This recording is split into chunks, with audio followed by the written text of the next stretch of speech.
What's up, Ragin Nation? How's it going? This is Alex here, and you're watching a Marvel edition of the Ragin Nation Show. This is just a web series where we're talking about all things matter in the world of Marvel films. This is episode number 46.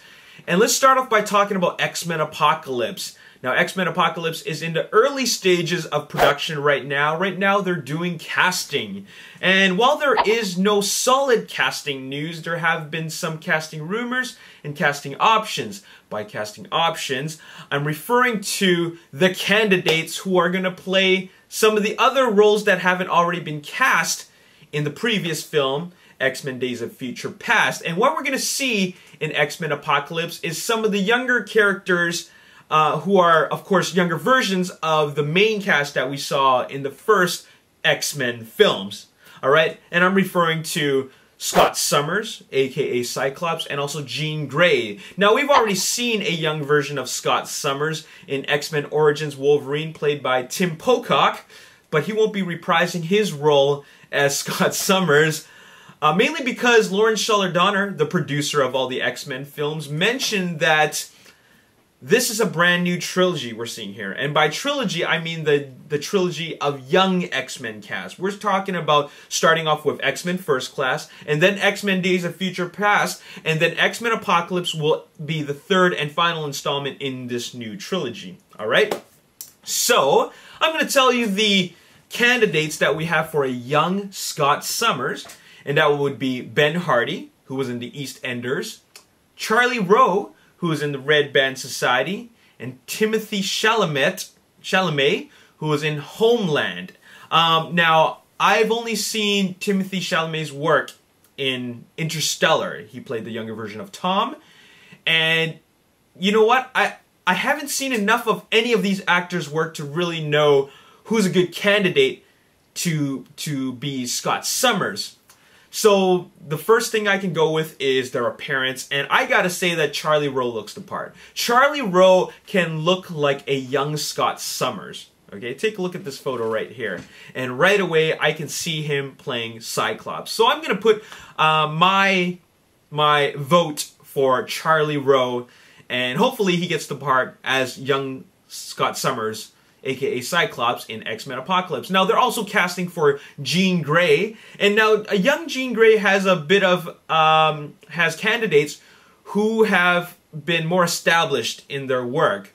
There is Chloe Grace Moretz, who has appeared in a number of films, of course, Kick-Ass 1 and 2, and also in, most recently, The Equalizer with Denzel Washington, and also in Martin Scorsese's Hugo.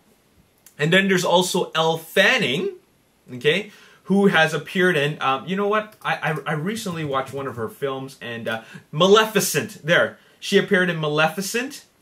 And then there's also Haley Steinfeld, who's a very solid actress. She was in True Grit, and she had a great performance in that. So it all comes down to these three. Now, I'm going to take Chloe Grace Moretz out of the picture, mainly because I don't think she looks the part. Even though I really love her performances, I don't think she looks the part as Jean Grey. So it really comes down to Haley Steinfeld and Elle Fanning.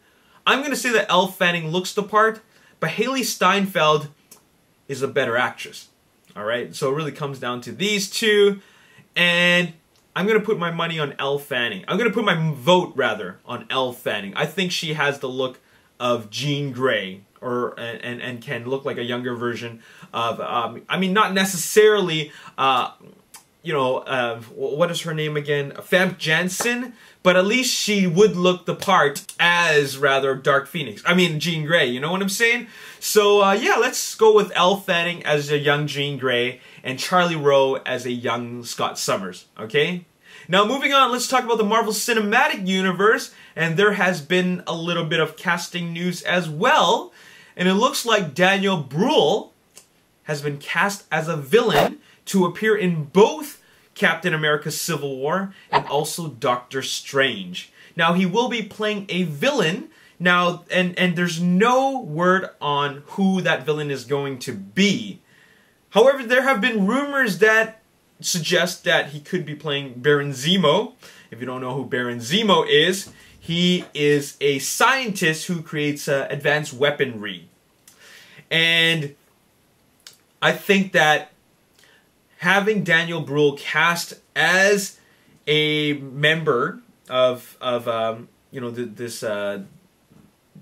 a member of the villains, a member of the villains is a great choice. You know why?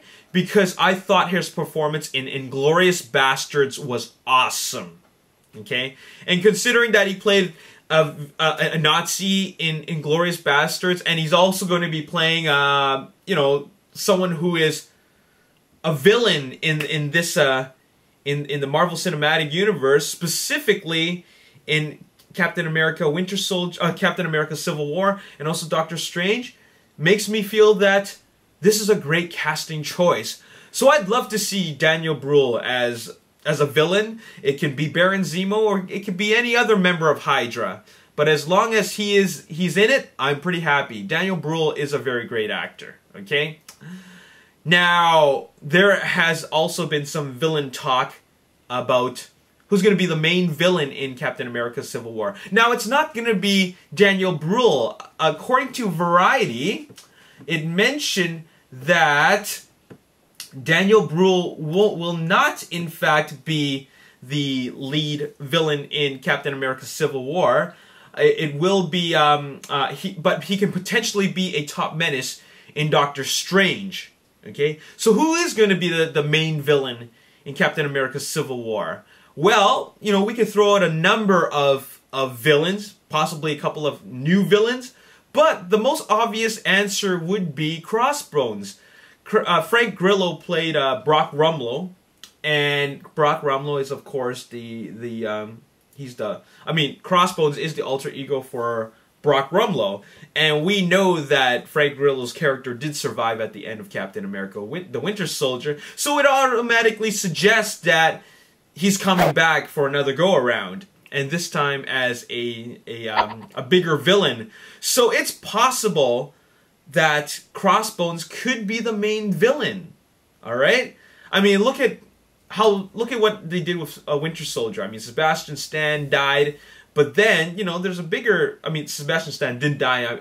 It was his buddy Bucky. Bucky died, or we thought he died at least, but then he came back in Winter Soldier.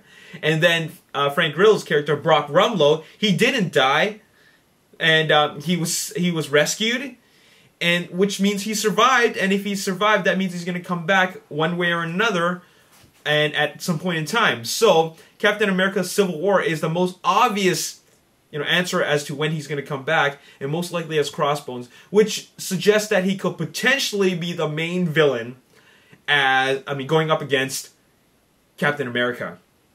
And that would be a great death match. You know what I'm saying? Because well, Frank Grillo is he's a great fighter. I mean, he actually is an MMA fighter. He knows MMA, and it would be great to see him go up against Steve Rogers in a mano hand-to-hand fight. That would be great. We saw something pretty awesome when Sebastian Stan went up against Steve Rogers. I mean, those were some great fights, and I'd love to see like just the fights taken to a whole other level when Brock Rumlow clashes against him. All right, so Crossbones is most likely the main villain for Captain America: Civil War. Daniel Bruhl's character, which is currently unknown, will be a supporting villain, but more likely a higher villain in Doctor Strange. All right, which is great. I mean, it's a great casting choice, and I'm really excited about this.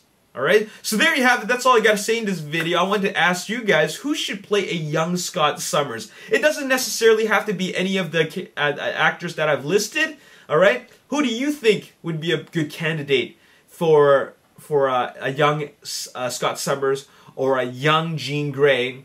And what do you think about Crossbones as the main villain? Do you think Captain America should be going up against somebody else in Captain America: Civil War? Let me know in the comment section below, and that's all I got to say in this video. As always, if you enjoyed this video, hit the like button, subscribe to the YouTube channel, like me on Facebook, The Ragin Nation. Also follow me on Twitter at Ragin Nation. I got Instagram. You can follow me and check out my photos at The Ragin Nation. And stay tuned for episode number 47, because there's going to be more Marvel news in the Marvel edition of The Ragin Nation show. My name is Alex, and thanks for watching. I'll see you next time. Peace. is my all-time favorite comedy of all time. Okay, it's the funniest comedy I've ever seen. And there's some really, really great, memorable moments.